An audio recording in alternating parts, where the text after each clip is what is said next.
Ini kayak beli motor baru sih. Ini kayak beli motor baru teman-teman. Pokoknya hari ini gue dibikin gak bisa berkata-kata sama serunya kerakalan bersama si Mok-Mok.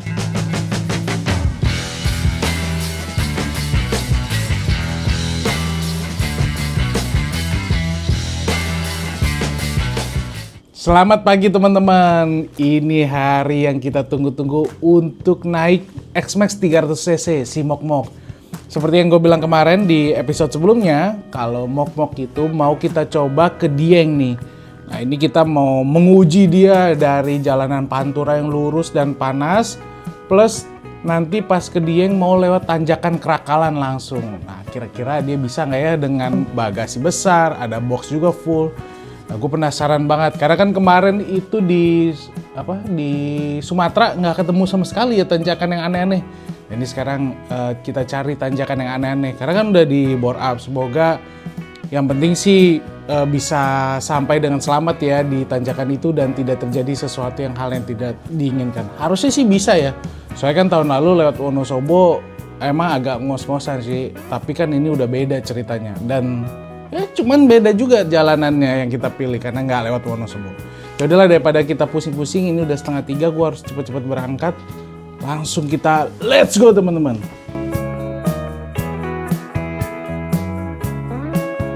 Setelah persiapan minggu lalu yang gue lakukan, saatnya kita membawa lagi si Mok-Mok menuju Dieng.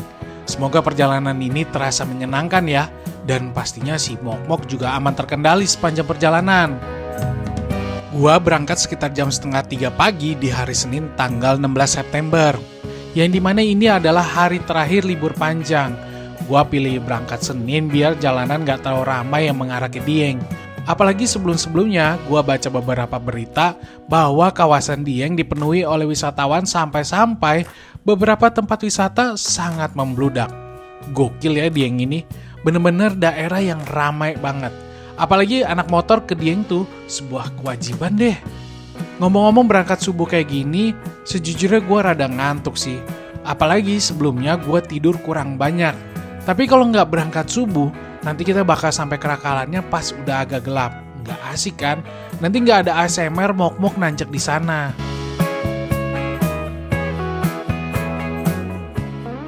Lewat Pantura gelap-gelap tuh berasa ada seninya tersendiri ya. Harus pinter-pinter lihat tambalan jalanan yang bikin terkejut. Tapi enaknya jalanan kosong kayak gini, kita bisa memacu dengan cepat. Entah kenapa setelah bore up, motor ini terasa beda banget. Apalagi kalau dibawa dalam kecepatan yang lumayan. Makanya kalau ditanya konsumsi bensin, sebenarnya jika kita dengan gaya berkendara sama, akan meningkatkan efisiensi konsumsi bahan bakar. Cuman di gua, karena keenakan ngegas, jadilah gas ditarik lebih dari yang sebelumnya. Sehingga konsumsi bensin pastinya bakal berubah. Jadi kalau gue sih udah nggak pernah mikirin konsumsi bensin. Ya pakai-pakai aja dan nikmatin motor yang kita sayangin. Yang menarik di Pantura itu sebenarnya di jam-jam 5:30 pagi deh. Entah kalian pernah ngerasain apa enggak. Tapi buat kalian yang belum ngerasain, lihat deh, langitnya itu oranye banget sewaktu matahari terbit. Seakan kita dibawa ke dunia yang berbeda bukan? Apalagi angin kalau pagi-pagi gini masih sejuk banget. Menambah kenikmatan motoran banget lah. Tapi saking kena angin sepoi-sepoi, gua jadi kena ngantuk deh. Sempat berhenti sebentar beberapa kali sebelum akhirnya berhenti lagi buat benerin shock breaker.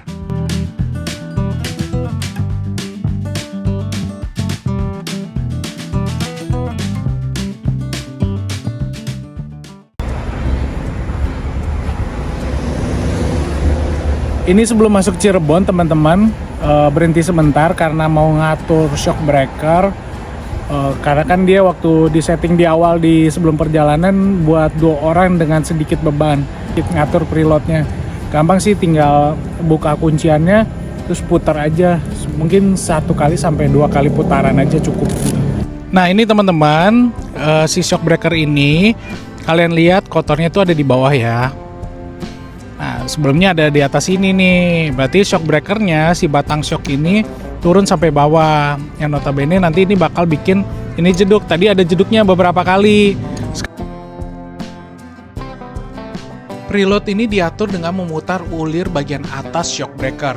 dengan semakin kita putar searah jarum jam, maka shock breaker semakin ngelawan atau tidak amblas saat menerima bobot pengendara beserta barang bawaannya.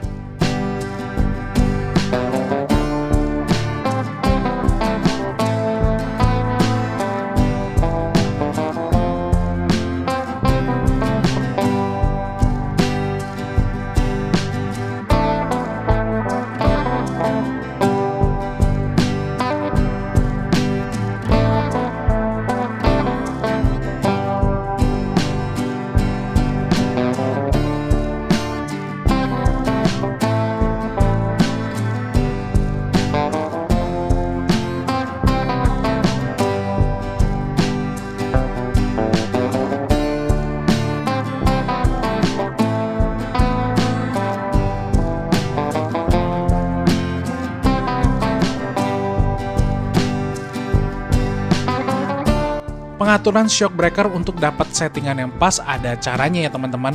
Kemarin gue request ke Mas Wahyu di TDR sekalian fitting bareng boncenger. Kalau kalian punya shock breaker YSS bisa banget tuh fitting di TDR Cakung. Ada yang masih berpikir shock breaker berfungsi sekedar menyerap guncangan? Ah, itu kayak gue dulu. Padahal fungsi shock breaker itu banyak banget teman-teman. Jadi ada dua fungsi utama shock breaker. Pertama pada saat pengereman dan kedua pada saat berakselerasi. Kita bahas fungsi shock breaker pas pengereman dulu kali ya. Jadi ada 3 hal, yaitu menyerap guncangan atau getaran ketika kita mengerem di jalanan gak rata, lalu distribusi bobot agar tidak terlalu condong ke depan sehingga motor nggak kehilangan traksi pada ban belakang. Dan yang terakhir, pastinya meningkatkan kontrol sewaktu motornya direm. Nah, kalau fungsi shock breaker pas akselerasi, ada 3 hal juga nih, yaitu menjaga traksi ban belakang supaya akselerasi bisa naik secara efektif. Lalu menyerap tenaga akselerasi yang kalau dirasa tuh kayak bouncing-bouncing gitu. Apalagi sewaktu menemukan jalanan kurang rata. Dan terakhir, meningkatkan respon tarikan gas karena motor lebih stabil sewaktu shock breaker disetting dalam kondisi yang tepat. Banyak kan fungsinya? Makanya penggantian shock breaker bukan cuma perkara memperbagus tampilan, tapi ada segudang fungsi yang kita bisa maksimalkan supaya pas motoran makin seru.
Semakin siang, teriknya matahari khas Pantura semakin menyengat teman-teman.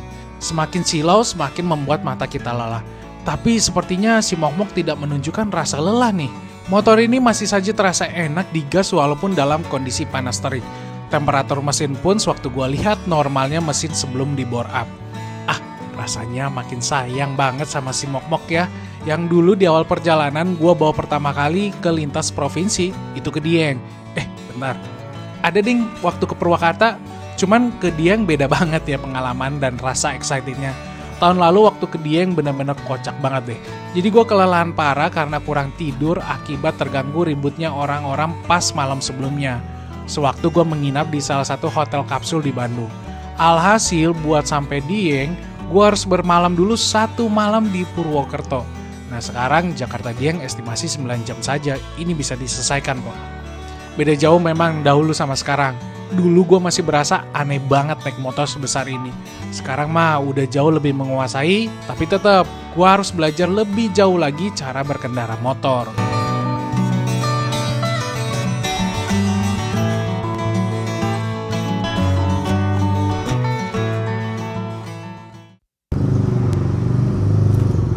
Kita sudah di Pemalang, sekarang sekitar jam setengah 11 setelah tadi perjalanan berangkat sekitar jam 3 pagi.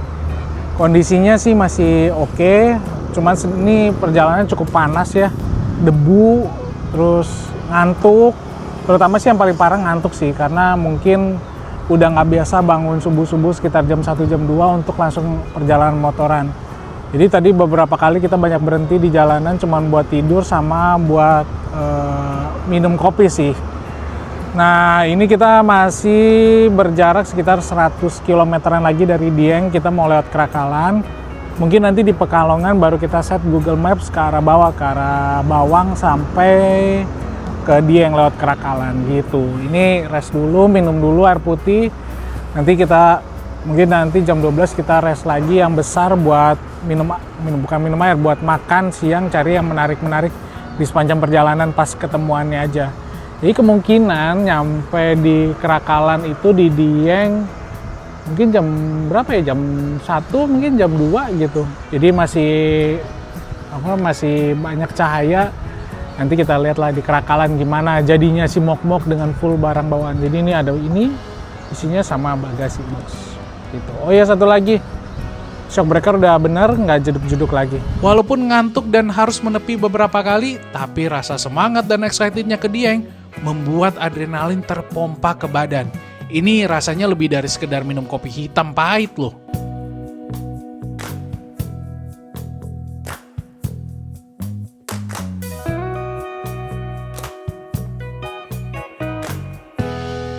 Setelah menempuh perjalanan sekitar 8 jaman, akhirnya kita mulai memasuki daerah Bawang yang menjadi start awal menuju Krakalan.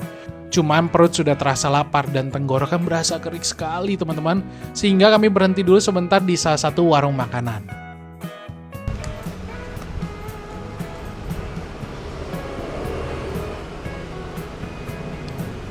Ini lagi makan gurame bakar di warung Siap Saji SS di daerah sekitaran Banyu Putih. Ini sebelum ke Krakalan, jadi kita ngisi dulu kekuatan supaya nanti bisa nanjak ya. Si Mok-Mok kan pasti kuat nanjak, amin. Nah, ridernya sama boncengannya juga harus kuat nahan ketakutannya. Jadi kita makan dulu. Menunya ada gurame bakar, ini harga 35. Sepaket ini nasi sama es jeruk.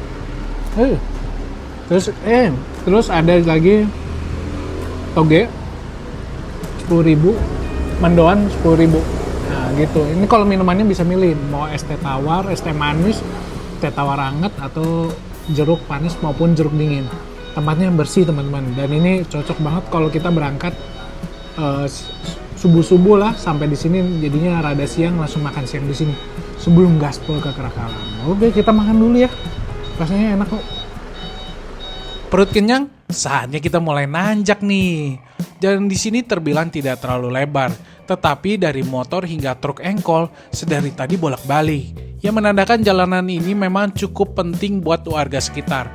Beberapa kali pun gue melihat tempat makan hingga warung besar yang menawarkan tempat untuk beristirahat bagi para wisatawan yang melalui daerah sini. Oh ya, gak lupa juga, ada landscape kebun-kebun dan sawah-sawah yang terhampar luas di kanan kiri sepanjang jalanan. Terasa berbeda sekali ya dengan Pantura yang tidak jauh di belakang. Terasa lebih sejuk dan lebih hijau aja di sini. Krakalan sendiri merupakan jalanan yang hampir selalu disarankan oleh Google Map jika kita melakukan perjalanan dari Jakarta langsung menuju Dieng.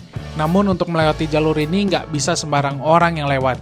Selain butuh kendaraan yang sehat dan kuat, juga butuh pengendara yang mengerti mengatasi medan tanjakan terjal beserta jalanan rusaknya.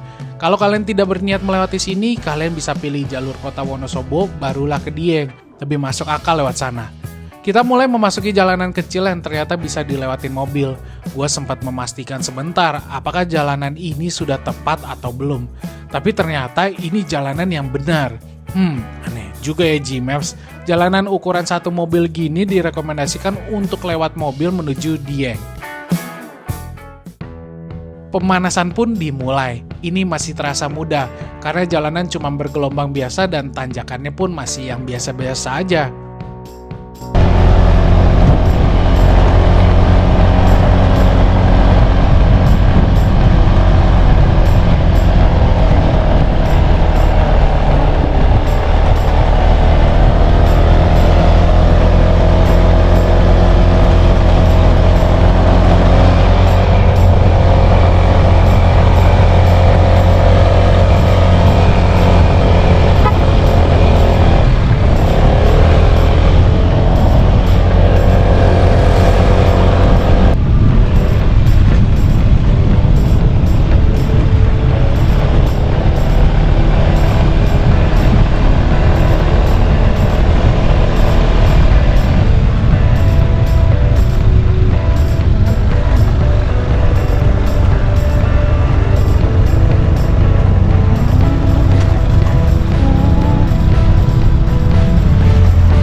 mulai memasuki daerah hutan-hutan, dan jalanan ada sedikit rusak. Kita berdua sempat ngobrol via intercom untuk memastikan apakah ini rencana yang bodoh atau tidak ya. Tapi masa udah di sini kita nggak gas terus, ya gaspol lah.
Oke, ini adalah tanjakan yang lumayan curam. Jadi kita harus pastikan tanjakan ini dalam kondisi aman. Setelah kita merasa aman, langsung gaspol teman-teman.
Mok-mok berhasil dengan tanjakan curam disertai tikungan tajam. Mok-mok berhasil tanpa bermanuver dan tanpa gejala kehilangan napas sedikit pun. Gokil, Mok-mok, kamu hebat sekali. Aduh, asal geboy lah pokoknya.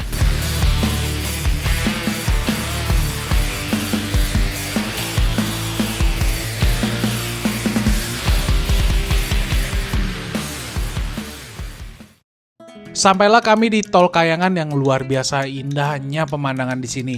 Gue dibikin tidak bisa berkata-kata lagi melihat setiap sudut di sini. Seakan bercerita bagaimana taste-nya Tuhan ketika menciptakan sesuatu.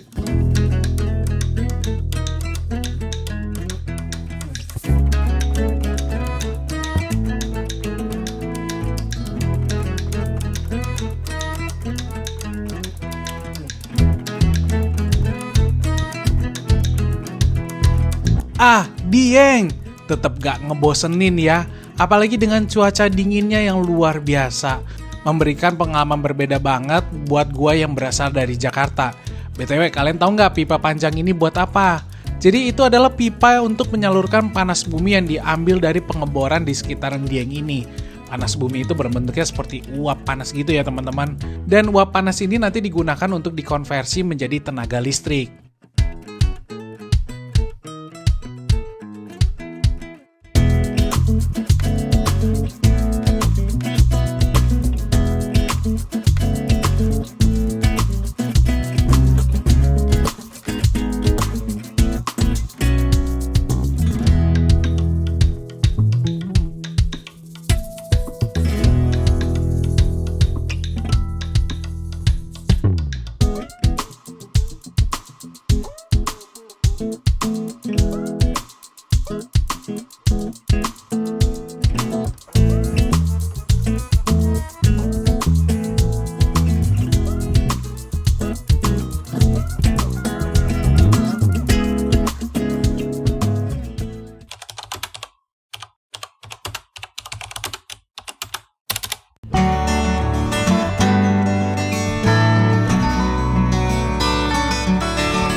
Menu makan malam hari ini kita mie ongklok sama teh panas.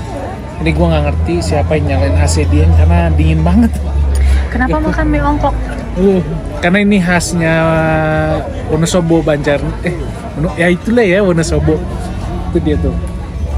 Kedai ongklok. Jadi kita makan dulu ya, harganya 22.000. Ini 8.000. Langsung gaspol.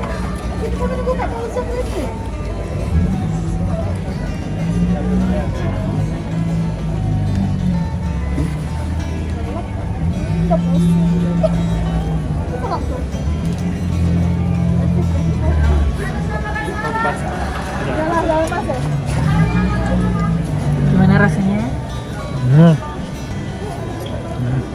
Cocok untuk di udara dingin ya? Sama nanti jahe-jahe. Wedang ronde. Ini makannya di mana sih? Namanya Dieng Food Court. Jadi dia nggak terlalu jauh dari titik 0 km. Tahun lalu kesini itu belum buka. Nah sekarang ternyata tahun ini tenannya udah banyak banget. Ini bisa sih buat teman-teman yang nyari-nyari menu yang cukup variatif di sini. Harganya makanannya sekitar 20 sampai 50. Kalau minumannya kayaknya 5.000 sampai 10.000 kali ya. Kurang lebih begitu. Ya segituan 5.000 sampai 10.000. Udah, ini dingin banget teman-teman, kita habisin dulu keburu ini ya dingin. Seperti yang gue bilang tadi di awal, gue berasa beli motor baru.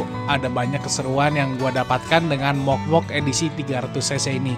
Tapi tentu perjalanan kali ini bukan cuma buat ngetes Mok-Mok. Besoknya juga kita akan main-main ke beberapa lokasi yang gak kalah menariknya di sekitaran Dieng. Kira-kira kemana lagi ya? Jadi kapan nih kalian motoran? Pasar ban mulu.